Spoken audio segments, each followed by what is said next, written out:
La falta de información sobre la enfermedad del Parkinson todavía es muy elevada, y ya no solo en la población en general, sino también en las familias afectadas. Por ello, conversamos con una doctora del Centro Impares que nos explicó un poco cómo afecta esta enfermedad en nuestro sistema. En 1997, ya hace 15 años, se declaró el 11 de abril el Día Mundial del Mal de Parkinson. Por eso el día de hoy, a manera de tomar conciencia y sensibilización, nos encontramos en el Centro Impares con la doctora Valdivia. ¿Cómo está, doctora Valdivia? ¿Qué es en sí el mal del Parkinson? Bueno, ante todo, muy buenas tardes con toda la teleaudiencia. El mal del Parkinson o enfermedad del Parkinson es una enfermedad, ¿no? Es un desorden crónico degenerativo de una parte del cerebro encargado de la coordinación de los movimientos, ¿no? Va a haber un deterioro de las células neuronales, ¿no? De las neuronas, que van a impedir un buen funcionamiento, una buena producción de un neurotransmisor llamado dopamina.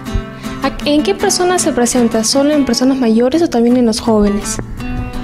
En cuanto a la estadística, tenemos que un 1% de personas mayores de 65 años y un 0.4% de personas mayores de 40 años. Es poco frecuente la presencia de esta enfermedad en personas menores, pero es factible que se dé, pero en mucho menor porcentaje. ¿Este mal es hereditario? Si yo he tenido un abuelo o una abuela con este mal, ¿puede que yo lo pueda tener posteriormente? Se encuentra entre las causas de la enfermedad del Parkinson, ¿no? El hecho de que haya un factor genético, familiar, ¿no? Una predisposición. Se ha visto grupos familiares en los cuales sí se presenta con mayor frecuencia la enfermedad, pero no es la única causa. A manera de prevenir, ¿hay alguna forma de llevar una buena alimentación que usted nos recomiende?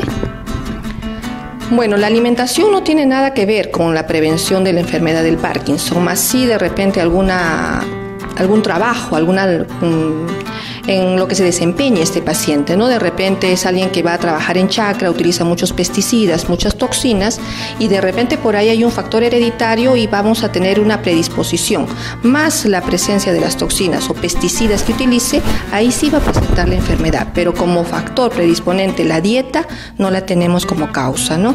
Como causa, para retomar un poquito, no se conoce muy bien cuál es la causa definitiva de la enfermedad del Parkinson, pero se ha visto que hay radicales libres, ¿no? Que interfieren en la degeneración de estas células neuronales. ¿Cuál es el tratamiento que se le da a las personas afectadas para mejorar su calidad de vida? El tratamiento que se da para los pacientes con enfermedad del Parkinson es a base de medicamentos, ¿no? De un neurotransmisor sintetizado, ¿no? Que es la levodopa.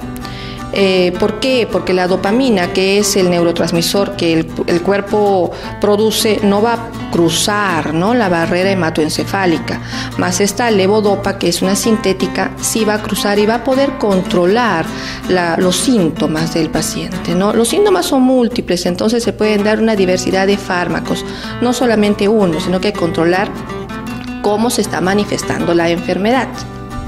Bueno, ¿en qué consisten esas operaciones que les hacen que, bueno, no terminan con todos los síntomas, pero ayudan, ¿no?, a disminuir considerablemente los síntomas del Parkinson? La operación que se hace es como parte del tratamiento, ¿no? Se va a tener que extirpar ciertas partes del cerebro que son del mesencéfalo, núcleos basales. ¿Nos van a curar de la enfermedad del Parkinson? No, pero van a controlar sobre todo algunos movimientos involuntarios, un desorden motor que va a tener el paciente, ¿no? La enfermedad del Parkinson no solamente va a ser un paciente que tiene Parkinson, es un paciente que va a tener un movimiento diferente, ¿no? Vamos a tener diferentes cosas, un temblor inicial, un temblor que se ve el paciente de adelante hacia atrás, ¿no? Que puede provocar que no tenga una buena postura, que el paciente quiera dar pasos, gire todo su cabeza, sus hombros hacia adelante, dé pasitos rápidos y tienda a caerse, o se pare inmediatamente sin controlarlos, ¿no? Este temblor generalmente se manifiesta en reposo, en situaciones de estrés, de tensión, y cesan en el sueño. Tenemos también la rigidez. todo movimiento se ve implicado músculos, ¿no es cierto? Un músculo que se va a flexionar, que va a ser el que va a provocar el movimiento, y otro músculo que va a oponerse. En el caso del paciente con enfermedad de Parkinson, ambos músculos se contraen y va a haber una rigidez, una falta de flexibilidad. Tenemos lo que es la bradicinesia. ¿Qué es eso? Todos estamos acostumbrados a tener movimientos típicos rutinarios, por ejemplo, peinarse, cepillarse los dientes, vestirse. El paciente con enfermedad de Parkinson no lo va a poder hacer, y esto es un síntoma muy estresante, muy deprimente para el paciente, porque está acostumbrado a hacer sus cosas y de determinado momento se va a ver impedido de poder realizar estos movimientos cotidianos.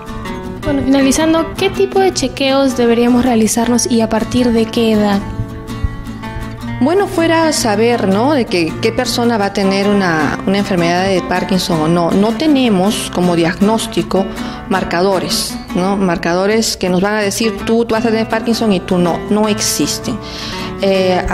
Tal cual no hay una causa, no tenemos un diagnóstico así certero. Solamente tenemos que observar estos síntomas. Por eso lo importante es saber qué síntomas tiene el paciente, ¿no? Observar estos síntomas, si vemos que se están teniendo con mayor frecuencia estos temblores, que hay caídas, que no tiene expresión en la carita, su posición, entonces eso nos va a llevarlo al neurólogo. El neurólogo va a solicitar una tomografía. En la tomografía es el único método diagnóstico que nos va a decir hay un área del cerebro afectada. Por tanto, nos va a decir sí, el paciente puede ser que tenga Parkinson. Ahí se le hace sus análisis bioquímicos, todo, y vamos a darle un diagnóstico, ¿no?